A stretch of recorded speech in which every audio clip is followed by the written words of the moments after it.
Welcome to the MeMyddleton Show, a place to encourage neo-spiritualists to laugh, love, and learn, while we virtually walk through topics of the spiritual, magical, natural, and occultic world. I am your host, Evina. You have now entered the MeMyddleton Show.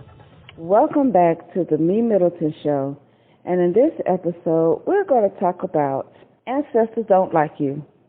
Now, I know the title might be a bit strange and probably offensive to some of y'all. As usual, I will explain myself. Well, first of all, let's talk about what are ancestors. Well, what I want to start off with telling what ancestors are is what they are not, which are gods.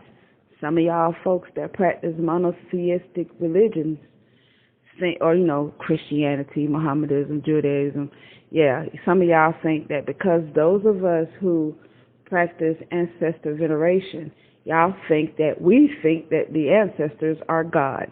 No, absolutely no. And for those of you who think like that, you're retarded. Not even retarded, you're tarded. You don't even deserve the read because that means you're doing it again. Don't do it again. That's dumb. Look at here. It's impossible for us to believe that our kinfolks that passed over are all of a sudden a god. That's ludicrous. But what ancestors are our relatives, blood or not, primarily blood, but not necessarily blood.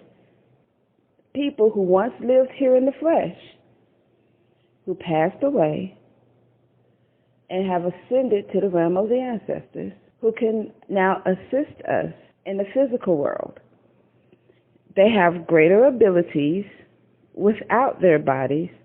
They are free, or they're not bound by physical limitations like we are, for example, time and space. They can go beyond time and beyond space to see what's going on for where we're stuck in from moment to moment, and we're stuck at one place at a time wherever our bodies are. And we can enhance their abilities to go beyond time and space by feeding them. And I will speak about feeding them later on in the episode. But our ancestors are basically kinfolks, people who used to live here on this earth, who have transitioned or died or passed away, and now in the spirit realm. But this is why ancestors don't like you. Well, there are actually various reasons. You have to remember what ancestors are. I don't understand why certain people believe that once you pass away, you're all of a sudden bestowed spiritual discipline, knowledge, and abilities to do. Nah, it don't work like that. You're the same random ass people who were here in the flesh. You're the same random person on the other side, just without no skin. That's it. You don't all of a sudden, granted all of this stuff, you have to be trained. You got to go to school. You got to go through stuff. You got to go through massive healing. And those of us who are far away from our original traditions of healing in the way we have been doing for millennia, way before any strange cruise ship rides or any other interruptions from certain groups of people, various groups of people throughout history, that disturbs other cultures from their original practices. And we're so far removed from our original practice that we have many generations of ancestors who have not gone through certain things to attain and get to certain places and levels in their spiritual life. Nonetheless, they still the same random people that were here in the flesh until they ascend higher. One reason why an ancestor might not like you is they don't know you. Do you have a long lost relative, or are you the long lost relative who haven't spoken to your kinfolks in years or even decades? And then all of a sudden here come a long lost cousin talking about, hey, what's up, cousin? I'm your cousin Joe. And you're like, who are you, Joe? You don't know that person. You don't know if they're a good person or a bad person. If they're up to something, if they're up to try to get whatever out of you or even con you, or if they're really your kinfolk. Who is this person? You don't know them. So you're not just going to up and be like, hey, family, and start treating them like, priority or high priority because they're your family. No. Same thing in the spirit realm. You got kinfolks you've never met. People who've walked this planet millennia ago, like thousands of years ago. You don't know nothing about them. You don't know their names. Same thing. So why would they like you? They don't know who you are. Who are you? Why would I care? Same thing. Another reason why your ancestors don't like you is because you might be a descendant of an enemy. A good example I can think of is something like Romeo and Juliet. For those of you who remember the story of Romeo and Juliet, you got two lovers, Romeo the guy, Juliet the girl. They're in love, but their families hate each other. Romeo's family for generations and Juliet's family for generations hated each other. And all of a sudden, their children like each other. Oh, that makes blood boil on both sides. But let's say Romeo and Juliet never died at a young age, and let's say they had a child. So now this child is a descendant of one of the other side, the Montagues or I can't remember the other name of the family. But they're a descendant of one or the other side of the family. That will cause issues. So let's say that spirit that animates that child's body is a descendant of the Montagues. And the family on the other side, of course, for generations, for hundreds of years, never liked those Montague people. And their ancestors, the spirits on the other side of that other side of the family, will probably cause some problems for that child and that child's physical life because they don't like that child. That's a descendant of a Montague. What we look like liking them? We've been hating them folks for centuries. So you might be a descendant of an enemy. And that could happen a lot of times, that especially like in different tribes, feuding tribes, and generations down the line, and you don't know who your family is, but you're in love with somebody else, and that somebody else is in love with you, and you make a baby, and that baby will have a hard life because the ancestors don't like it. Another reason why your ancestors don't like you, because they're probably mad at an ancestor whom you look like. Let's say your great-great-great-great-great-great-great-great-grandpappy is mad at I'm saying all those greats. That ancestor grandpappy is mad at his brother. And here you go, you look just like that brother. Exactly like him. That man still has ill feelings about that particular ancestor. And they don't want to help you out, and that can cause problems in your current life. Or how about another reason why the ancestors don't like you? Let's say that your great-grandmama, remember you when you was a baby, or all the way up until like 3, 4, 5 years old before that great-grandmama passed away.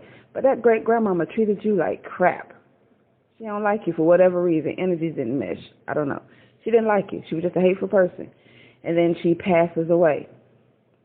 So now she's in the spirit realm. She didn't like you personally, like you in the flesh still here personally. She don't like you. Let's say that there might have been a magical influence. That happens.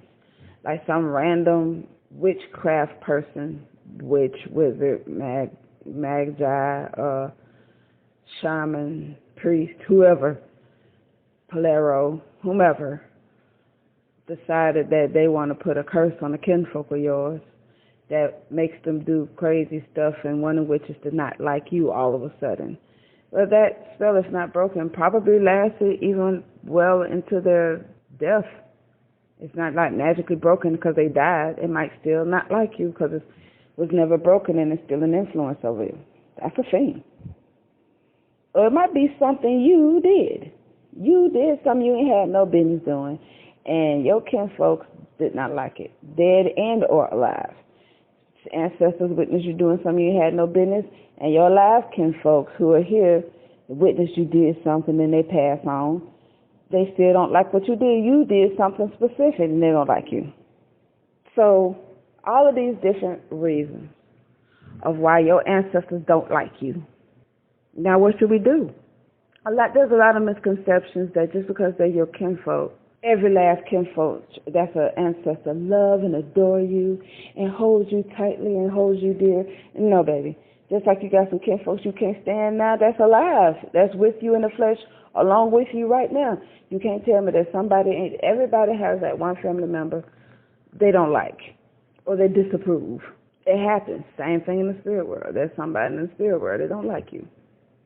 So what should you do about it? Don't fret. First thing I recommend you doing is to get a divination and investigate. Investigate what's going on. Like if you have some weird things happening in your life, get a divination done. And the divination might reveal that, you have an ancestor that just don't like you and they're causing havoc in your life. Then they could recommend, the method in which you could rectify that. Because what you don't want to happen is for whatever reason they don't like you, and if this not rectified, their hate can spill over into your current life and cause all kind of turmoil and grief and chaos in your life and prevent you from doing what you want to do or need to do in this life. It's weird to have somebody on your team not on your team, but it happens. But for those of you who care, in your divination you can find out who it is that don't like you and why they don't like you. Maybe it's something that you need to, to fulfill and know in your head. Well, who is it and why? What I do? Why they don't like me? If you want to get that information, fine. Well, there's certain traditions or some people might feel like, okay, so you don't like me, but what we're going to do, we're going to fix this here. I don't care what it is. You're going to stop this hate because what you're not going to do is tear up my life. And again, the diviner can recommend whatever remedy to rectify that. In tradition, when it's rectified, first of all, when you have an ancestor altar, which I'm about to talk about, when you have an ancestor altar, you petition your ancestors, known and unknown, the clean ancestors, and I'll just explain what that is too. Petition the clean ancestors to sit on your altar so that you can get to know each other, build a beautiful bond and relationship with them, and they help you out and you help them out. It's a give and take. It's not them always coming to your aid and you do nothing for them. You help them out, and the main thing you could be doing is helping them heal and helping them grow stronger and helping them to grow in their spiritual walk in the spirit realm so that they can ascend. That would be a great help for them. And in turn, they help you out in your physical life. But then you have those ancestors that don't like you. That don't mean that they're not clean ancestors. They're clean, they just don't like you. And again, I'm explaining what clean means. And you petition them to come and sit on the shrine or sit on your pot. And you petition them, okay, if you help me out in my life, I can give you A, B, C, X, Y, Z, whatever it is that you want. I can see what I can do to help you out with it. And then if they agree, then they come and sit in your pot. They might not like you, but then at that point, they are now bound to help you in your walk and in your life. You never know. They dislike of you might change over time. Now, what I mean by clean ancestors is this. Well, the dirty ancestors, although there are exceptions to the rule, you have those ancestors who committed suicide on purpose with intent to I'm offing myself. Now, I know a lot of you are probably thinking, okay, so what other situation it is? If you're killing yourself, it obviously wasn't intention, right? No. You might have been in a situation where someone is forcing you to kill yourself or tricking you into killing yourself. It might be a situation like that, and you're oblivious. You're not knowing, or you're forced into something you don't want to do, and you're off. Then, there could be a ritual done for that to help you out to become a clean ancestor. But if you in purpose killing yourself, that's it, I'm leaving, bye-bye, and you kill yourself, yeah, you are the fuck OL. You are shit the fuck out of luck. The other situation of being an unclean ancestor is you're one of those people who are like mass murderers. I feel sorry for those people who've been killing folks, like the church shootings, the concert shootings, the movie theater shootings, the mall shootings, people like Hitler, people like Al-Qaeda or whoever was responsible for the 911 attacks in New York in 2001 on September 11th. All these other massive attacks, the tribes that were attacked, and people just hacking people off left and right for no reason. There was no war. You just go into the village and start killing people. Mass killers. Yeah, they are not clean. They are S-the-fuck-O-L. So we're not calling on them. We're not calling on those dirty people. We're calling on the clean ancestors. But those are two examples of being an unclean ancestor. You are not going to be called on. But we have the clean ancestors. And just because they don't like you don't mean they're not clean. They could be a wonderful person. They just don't like your behind. So once you get the method and how to, rectify that situation, you want to have up you an ancestor altar. And there are plenty of different ways of ancestor altars. Everybody's not going to agree with the other person's method of having an ancestor altar, but there are ancestor altars.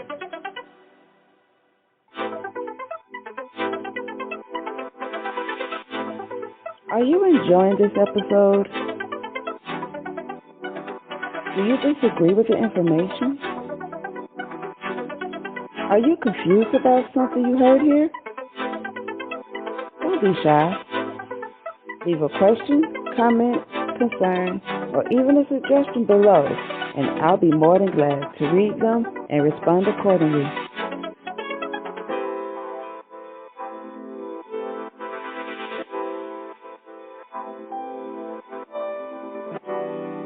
Do you have a question regarding love, money, career? Please go see a psychic, because I am not a psychic, honey. However, I am your intuitive consultant. Are you looking for in-depth resolution and personal development? Are you seeking a spiritual consultation? Please reach out to me by setting up a session at www.helpbyevena.com. That's HELPBYEVENAH.com. And let's see how we can rectify your situation.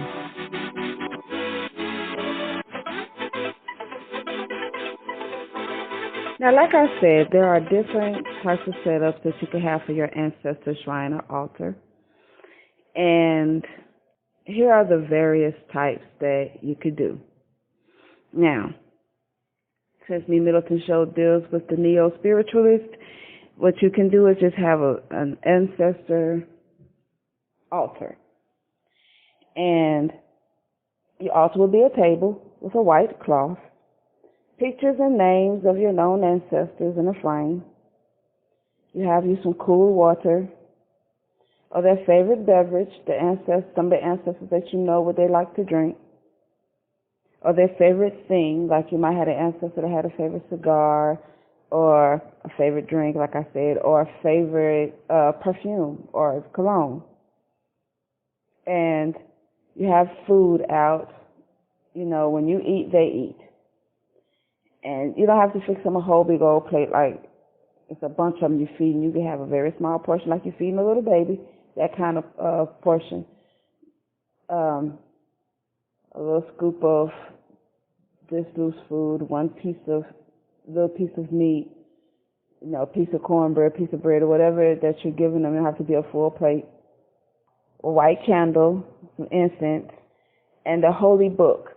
If you had an ancestor, especially the closer ancestors, the one that were here more recently, like your parents, grandparents, great-grandparents, if you know that they practice a specific religion, you have that religious book open. Of course, you like to have some nice flowers.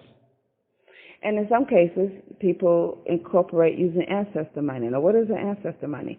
Ancestor money are josh paper that is used to burn at your altar, and the smoke or the vapors or the energies of that ancestor money goes up into the ethers, into the ancestor world, and provides resource for your ancestors to utilize on the other side. Yes. Also with the food, that's another way of feeding your ancestors. But provided them resources and energy for them to do what they need to do on the other side. Then you have what is called a boveda. And what is a boveda? A boveda is an ancestor shrine that, it's really an altar. It's not really a shrine, but people like to interchange shrine and altars, but they are not the same. Ladies and gentlemen, a shrine and an altar are not the same. That's another episode. But a boveda, again, you have a table. And on this table, you have a white cloth.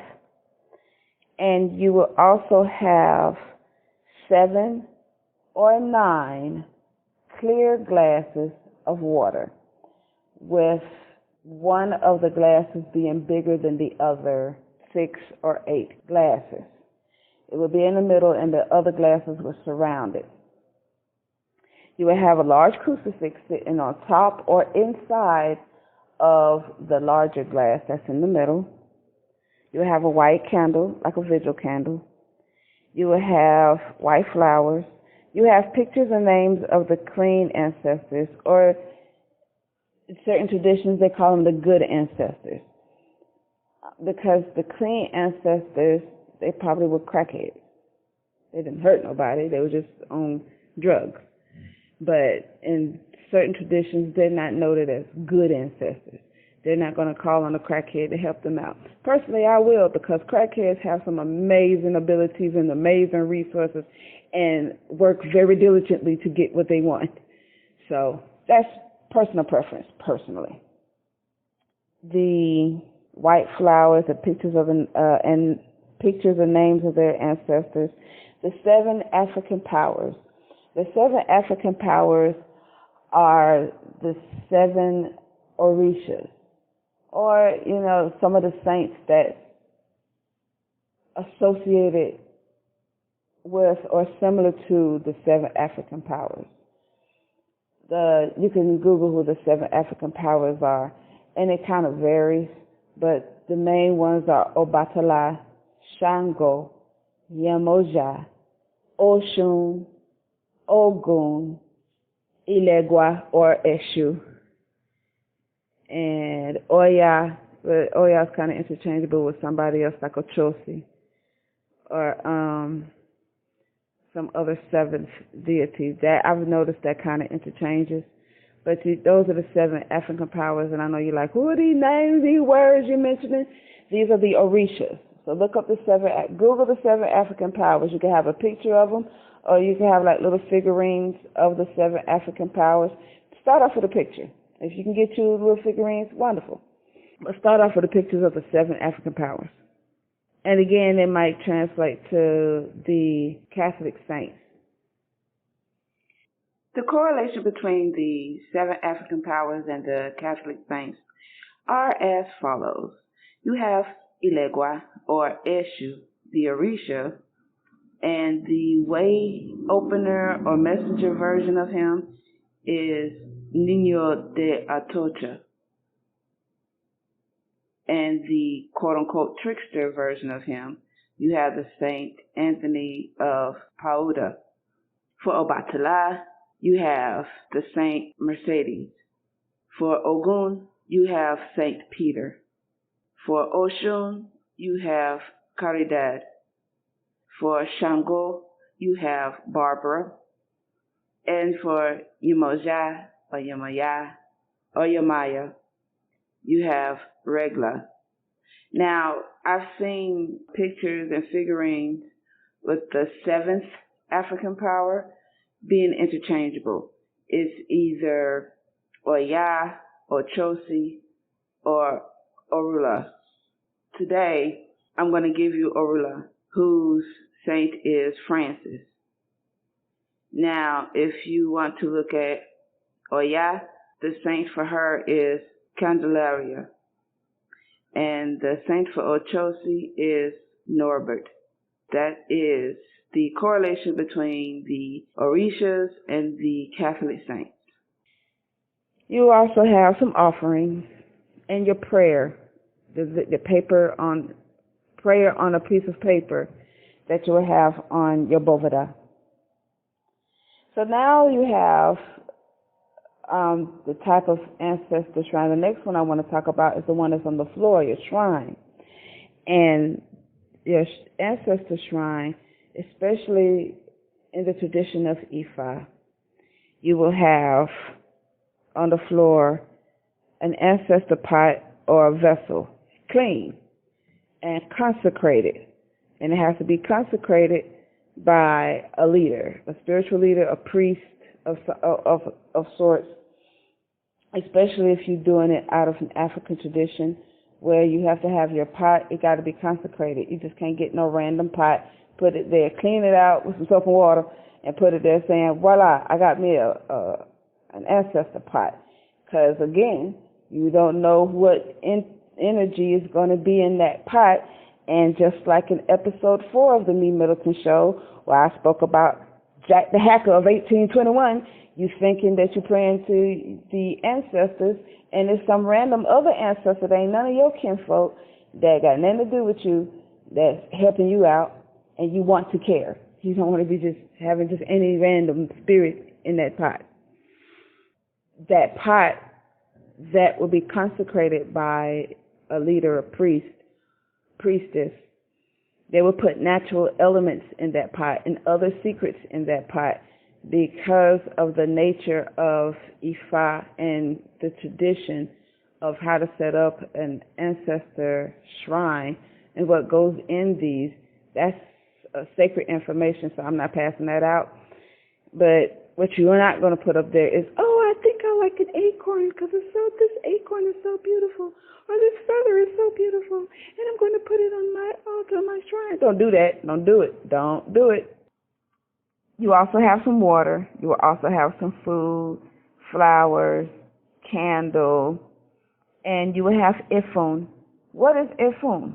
Ifun is, or another word for ifun is cascarilla, CASCARILLA.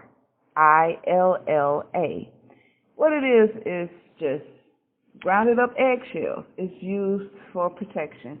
A lot of priests and other practitioners use it in protection rituals and to use it as a chalk to draw out things. And on some ancestor shrines in Ifa, especially in the Lukumi lineage of Ifa, they would draw a border around that shrine in a specific way with the cascarilla or with the efun to protect that area and keep that area of the altar or the shrine sacred and safe. You will also have what is called an igungun stick, known as the opa iku. The opa iku is basically, when you're looking at it from an untrained eye, it's a bundle of sticks wrapped together in red cloth, sacred red cloth, may or may not be adorned in cowrie shell, used specifically for ancestor worship. Oh yeah, with the food, you're going to put the food on clean plates and the water in clean mugs or glasses. For the food that you're serving the ancestors with, you want to put those on a chipped plate or a chipped mug to differentiate between the plates that you eat off of, you alive people, versus the chipped plate that the dead folks are eating off of. And you don't want to eat off of their plate. That's their plate. That's their special plate. Do not eat off of their plate. That's theirs. That chipped is indication that that's for them. That's for the dead folks. And for example, I was taught by my teacher that, let's say you go into a restaurant and for some unknown reason, this restaurant serves your food on the chipped plate. Some people are ignorant to it. They're going to keep eating. They ain't thinking that never just chips. Things happen in the back of the kitchen. But a priest or people who practice African tradition will look at that plate and be like, you have to start this over and put this food on a different plate. So it means something great to practitioners. So you want to have a chipped plate, a chipped cup for your ancestors. There is another shrine in other African traditions that deals with an ancestor pot.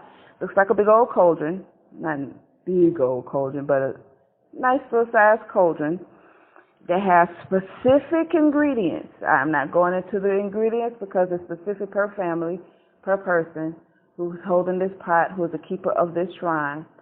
And those ingredients are sacred. That is constructed by a trained priest who is trained in traditional ancestral communication, elevation, and funerary rites. And they are assigned to invoke and bring out the ancestors and to properly set it up for your family. The way that priest set it up for your family ain't going to be the same way that that priest set it up for the next family. And that holds true for Ifa as well. So there's specific ingredients that's going in this pot that's consecrated by an authorized priest or leader. And then certain type of candles, not the 7-day candles, this is regular little candles. And certain oils. You're just not going to go to any botanica and pick up money oil or protection oil or lick me all over or white amber or issey miyake. No kind of oils, none of that. And put it there. No, sir, no, ma'am. Specific types of oils and incense. And you may also include certain things, especially when you're doing ritual at your pot, to your ancestors to petition them. You might add a cola nut, some raw milk, high-proof alcohol, and a couple other things, etc. So those are the types of ancestor altars that you will use. Now, you're communicating with your ancestors. You got your shrine or your altars up. You're communicating with them. You're building with them. But let me say this. Don't off the rip start begging them. Hey, can folks I ain't spoke to since you died or never met before, can you do this for me? Don't do that. Same thing in a previous episode that I spoke about, and I believe it was also still episode 4 in the MeMyddleton Show, the do's and don'ts of the New Ghetto Spiritualist Part 2, where I speak about, you know, you just ain't gonna walk up to somebody at the bus stop talking about hey, you, how you doing? Can you help me get a job? Can you buy me a car? Can you get me a girlfriend or boyfriend? You're not gonna do that. Don't do that. That's a big no-no. What you want to do is build a relationship with them. Get to know them. Talk to them like you talk to your regular relatives that's alive. Build a relationship with them. Talk about your day. Ask them what it is that you can do for them. Don't just go up there and start begging for them. Go up to the person. That's just like you going up to someone at the bus stop. Hi, you don't know me, but I'd like to help you out. I could pay you for your bus fare. Or, you know, would you like a meal? Or, you know, whatever. Be a help to them. Appeal to their better nature. Then they'll be more prepared and more ready to want to help you out. Same thing as how they were here on earth in the flesh. Build that relationship. Make a connection with your ancestors. Just don't start begging off the rip. And then, instead of them not liking you, then maybe, just maybe, more than likely, your ancestors will love you, alongside with the ancestors who've been loving you. Did you enjoy? Ooh, I hope you did. Did you learn anything? I hope you gained a great wealth of information. Did this episode leave you with questions? I hope you got plenty of those too. Send your questions to MeMyddleton@gmail.com. You never know, your question just might be the next topic on the MeMyddleton Show.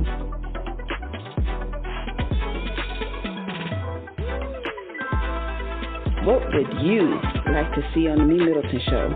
Do you have any suggestions? Send them over to MeMyddleton@gmail.com, and I'll be super happy to read your suggestions. If you're listening in on Podbean, Spotify, Google Podcasts, or any other platform, please leave a comment. If you're listening in on YouTube, leave a comment, click on the like button, click subscribe, and click on the notification bell to be notified of all uploaded videos.